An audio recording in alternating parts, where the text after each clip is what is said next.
Assalamualaikum warahmatullahi wabarakatuh. Perkenalkan, nama saya Desa Delia Syarani dengan NPM 2213 dari Prodi Pendidikan Guru Sekolah Dasar Fakultas Keguruan dan Ilmu Pendidikan Universitas Lampung. Di sini saya akan menjelaskan materi tentang penulisan kata. Penulisan gabungan kata berimbuhan. Perhatikan kalimat berikut. 1. Badan Pengembangan dan Pembinaan Bahasa atau Badan Bahasa bekerja sama dengan Kementerian Luar Negeri. 2. Kami beritahukan kepada seluruh pegawai bahwa upacara besok pagi dimulai pukul 07.00. 3. Semua pegawai harus bertanggung jawab terhadap tugas yang diemban. Penulisan kata bekerja sama seperti pada kalimat Badan Pengembangan dan Pembinaan Bahasa atau Badan Bahasa bekerja sama dengan Kementerian Luar Negeri tidak benar. Tulisan seperti itu masih banyak ditemukan dalam berbagai jenis tulisan. Ada dua hal yang harus diperhatikan hubungan dengan penulisan kata bekerja sama di atas, yaitu yang pertama, kaidah penulisan gabungan kata, dan yang kedua, kaidah penulisan gabungan kata berimbuhan. Pedoman Umum Ejaan Bahasa Indonesia yang disempurnakan telah mengatur penulisan gabungan kata. Dalam pedoman itu dinyatakan bahwa unsur terikat atau unsur yang tidak dapat berdiri sendiri ditulis serangkai. Di bawah ini diberikan beberapa contoh benar dan salah. Penulisan antar kota, tunakarya, dan tunawisma ditulis serangkai dan tidak dipisah. Tulisan kata depan. Kata depan yang sering salah dalam penulisan adalah kata depan di dan ke. Dulu, sebelum pedoman umum ejaan bahasa Indonesia yang disempurnakan diberlakukan, kata depan di dan ke tidak dipisah. Hal itu berarti bahwa aturan penulisan kata depan di dan ke serta awalan di dan ke tidak dibedakan. Bandingkan contoh berikut. Kata depan di samping, di sini, di atas, di pinggir ditulis terpisah. Sedangkan awalan disumbang, disimpan, diantar, dan dipinjam ditulis tidak dipisah. Kadang orang merasa bingung saat membedakan kata depan dan awalan. Misalnya, bentuk di pada kata di atas termasuk kata depan atau awalan. Sekurang-kurangnya ada dua cara untuk menentukan apakah bentuk di tersebut masuk kata depan atau awalan. Pertama, kata depan di mempunyai pasangan ke dan dari. Kedua, kata depan di tidak dapat dilawan dengan meng. Ambillah contoh kata di atas tadi. Selain di atas, ada pula ke atas dan dari atas. Bentuk di atas juga tidak dapat dilawan dengan mengatas. Hal itu berarti bahwa pada di atas termasuk kata depan. Oleh karena itu, kata di atas ditulis terpisah. Penulisan partikel. Yang akan dibahas dalam penulisan ini adalah partikel pun dan per. Pada dasarnya, partikel ditulis terpisah dari kata yang mendahulunya. Contohnya adalah sebagai berikut.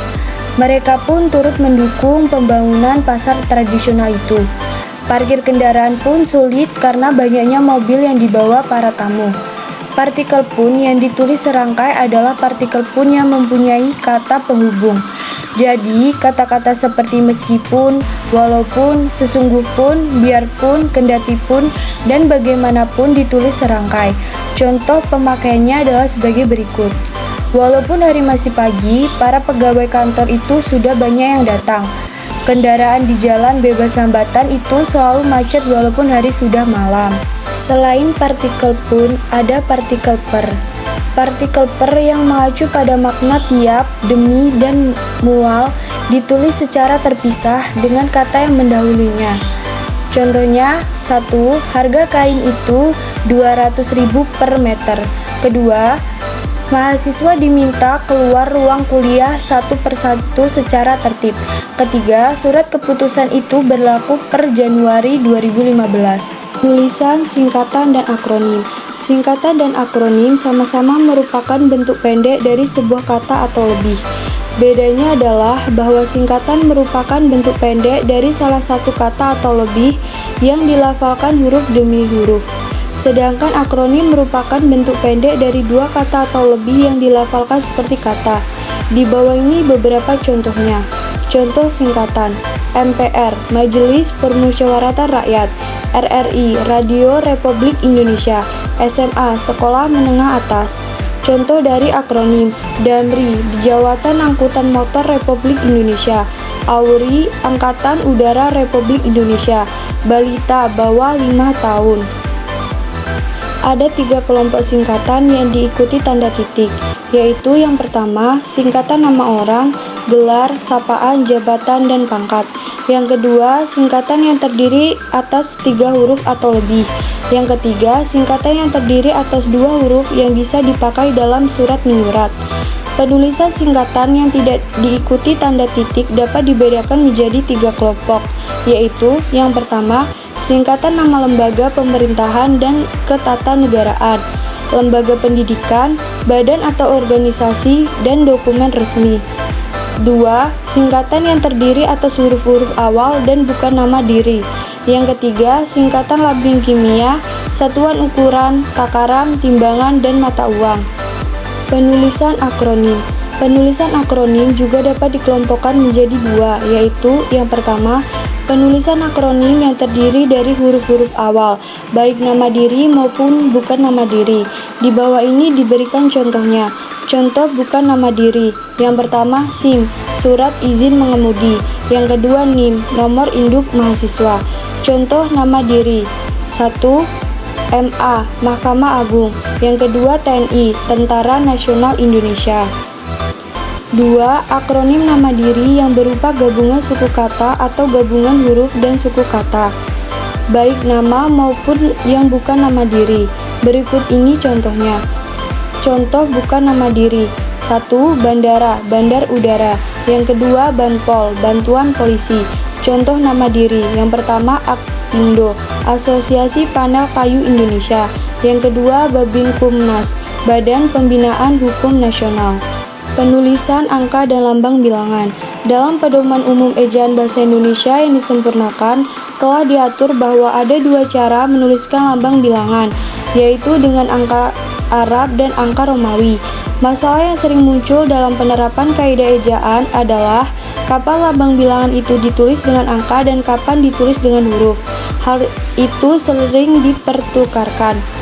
Lambang bilangan seperti 2, 3, 10, 30, atau 100 harus ditulis dengan huruf. Tetapi lambang bilangan seperti 22, 33, 65, 78, dan 121 harus ditulis dengan angka. Penulisan angka dan bilangan. Lambang bilangan yang harus ditulis dengan angka adalah lambang bilangan yang menyangkut yang pertama ukuran, panjang, berat, luas, dan isi, waktu, dan nilai uang. Yang kedua, menomori alamat, jalan, rumah, kamar hotel, atau apartemen, atau kantor. 3. Menomori bagian karangan dan ayat kitab suci. Penulisan kata ganti dan kata sandang.